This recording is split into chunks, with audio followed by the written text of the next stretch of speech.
모두 가족 여러분, 오늘은 금요일입니다. 우리의 신앙생활은 이대로 충분할까요? 어떤 분은 이 정도면 충분하다고 할 거고 어떤 분은 아니라고 할 거예요. 그 이유는 서로 다른 기준 때문이죠. 그렇다면 우리는 신앙의 기준을 어떻게 잡아야 할까요? 그 답이 바로 오늘 본문에 있어요. 그래서 오늘 묵상을 잘 들어보시면 우리 신앙의 기준을 어디로 잡아야 하는지를 아실 수 있을 거예요. 그러면 오늘도 묵상에 잘 참여해 주시고요. 꼭 댓글로 무엇을 느꼈는지를 나눠주세요. 그리고 이 묵상을 나눴으면 하는 사람에게 공유해 주시고요. 오늘도 좋아요와 구독 잊지 말아주세요. 아셨죠? 그러면 오늘 본문인 에스라 3장 듣고 올게요. 제3장. 이스라엘 자손이 각자의 성읍에 살았더니 일곱째 달에 이르러 일제히 예루살렘에 모인지라. 요사닥의 아들 예수아와 그의 형제 제사장들과 스알디엘의 아들 스룹바벨과 그의 형제들이 다 일어나 이스라엘 하나님의 제단을 만들고 하나님의 사람 모세의 율법에 기록한 대로 번제를 그 위에서 드리려 할세 무리가 모든 나라 백성을 두려워하여 제단을 그 터에 세우고 그 위에서 아침 저녁으로 여호와께 번제를 드리며 기록된 규례대로 초막절을 지켜 번제를 매일 정수대로 날마다 드리고 그 후에는 항상 드리는 번제와 초하루와 여호와의 모든 거룩한 절기의 번제와 사람이 여호와께 기쁘게 드리는 예물을 드리되 일곱째 달 초하루부터 비로소 여호와께 번제를 드렸으나 그때 여호와의 성전지대는 미처 놓지 못한지라. 이에 석수와 목수에게 돈을 주고 또 시돈 사람과 두로 사람에게 먹을 것과 마실 것과 기름을 주고 바사왕 고레스의 명령대로 백향목을 레바논에서 요빠 해변까지 운송하게 하였더라. 예루살렘에 있는 하나님의 성전에 이른 지 2년 둘째 달에 스알디엘의 아들 스룹바벨과 요사닥의 아들 예수아와 다른 형제 제사장들과 레위 사람들과 무릇 사로잡혔다가 예루살렘에 돌아온 자들이 공사를 시작하고 20세 이상의 레위 사람들을 세워 여호와의 성전 공사를 감독하게 하매 이에 예수아와 그의 아들들과 그의 형제들과 간미엘과 그의 아들들과 유다 자손과 헤나닷 자손과 그의 형제 레위 사람들이 일제히 일어나 하나님의 성전 일꾼들을 감독하니라. 건축자가 여호와의 성전에 기초를 놓을 때 제사장들은 예복을 입고 나팔을 들고 아삽 자손 레위 사람들은 제금을 들고 서서 이스라엘 왕 다윗의 규례대로 여호와를 찬송하되 찬양으로 화답하며 여호와께 감사하여 이르되 주는 지극히 선하심으로 그의 인자하심이 이스라엘에게 영원하시도다.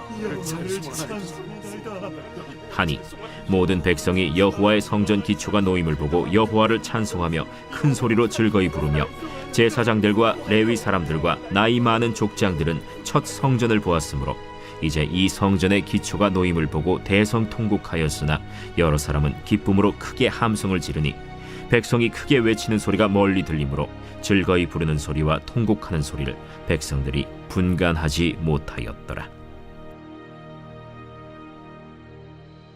바벨론에서 귀환한 이스라엘 사람들은 각자 고향에서 살다가 귀환한 지 7개월이 되었을 때 다시 예루살렘으로 모였습니다. 그리고 모세의 율법대로 번제물을 바치기 위한 제단을 쌓았습니다. 그리고 아침 저녁으로 하나님께 번제를 드렸습니다. 그리고 그들은 이제 본격적으로 성전 공사 준비를 시작했습니다. 그래서 무역을 통해서 최고급 돌과 백향목을 수입했습니다. 그리고 성전 공사에 진실한 마음이 있는 20세 이상의 레위인들을 뽑아서 성전 공사를 맡겼습니다. 그렇게 시간이 흘러서 레위인들이 성전의 기초를 다 놓았습니다. 그러자 제사장들은 바벨론에서 가져온 제사장의 옷을 옷장에서 꺼냈습니다. 그리고 하나님을 찬양하기 위해서 나팔을 들었습니다. 그렇게 모두가 성전의 기초를 무사히 놓을 수 있던 것에 감사해서 하나님께 찬양을 올렸습니다. 그러나 이렇게 모두가 즐거워하는 가운데 나이가 많은 사람들은 울고 있었습니다. 왜냐하면 그들이 과거에 본 솔로몬 성전과 비교하면 지금 지어진 수룹바벨 성전의 기초가 너무나도 초라했기 때문이었습니다. 이처럼 사람은 같은 상황을 보고도 서로 기준이 다르면 반응이 다릅니다. 솔로몬 성전을 본 원로들의 눈에는 솔로몬 성전이 기준이었습니다.